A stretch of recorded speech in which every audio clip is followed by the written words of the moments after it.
ವಿಧಾನಸೌಧದಲ್ಲಿ ಪಾಕಿಸ್ತಾನ ಪರ ಘೋಷಣೆ ಪ್ರಕರಣಕ್ಕೆ ಸಂಬಂಧಪಟ್ಟಂತೆ ಈ ಪ್ರಕರಣದಲ್ಲಿ ಅರೆಸ್ಟ್ ಏನಾಗಿದ್ರಲ್ಲ, ಈಗ ಮೂವರು ಆರೋಪಿಗಳಿಗೆ ಜಾಮೀನು ಮಂಜೂರಾಗಿದೆ. ಮೊಹಮ್ಮದ್ ಶಫಿ, ಮುನಾವರ್, ಇಲ್ತಾಜ್ಗೆ ಜಾಮೀನು ಸಿಕ್ಕಿದೆ.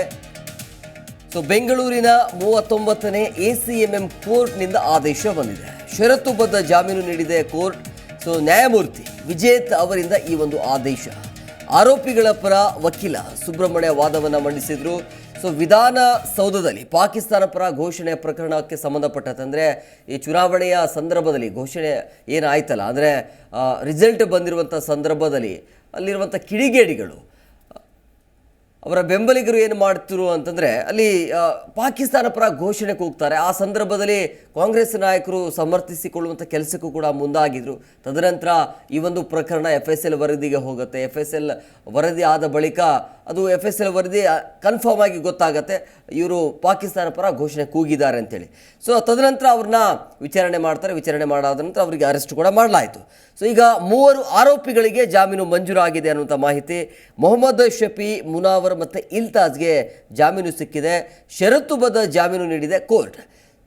ಬೆಂಗಳೂರಿನ 39ನೇ ACMM ಕೋರ್ಟ್ನಿಂದ ಈ ಒಂದು ಆದೇಶ ಬಂದಿರುವಂಥದ್ದು. ನ್ಯಾಯಮೂರ್ತಿ ವಿಜೇತ್ ಅವರಿಂದ ಈ ಒಂದು ಆದೇಶ. ಆರೋಪಿಗಳ ಪರ ಈ ಸುಬ್ರಹ್ಮಣ್ಯ ಅಂಥೇಳಿ ವಾದವನ್ನು ಮಂಡಿಸಿದರು. ಇವರು ಏನು ಘೋಷಣೆ ಕೂಗಿದ್ರಲ್ಲ, ಪಾಕಿಸ್ತಾನ್ ಜಿಂದಾಬಾದ್ ಅನ್ನುವಂಥ ಘೋಷಣೆಗೆ ಸಂಬಂಧಪಟ್ಟಂತೆ ಸದ್ಯಕ್ಕೆ ಇವರಿಗೆ ಈಗ ಷರತ್ತುಬದ್ಧ ಜಾಮೀನು ಸಿಕ್ಕಿದೆ.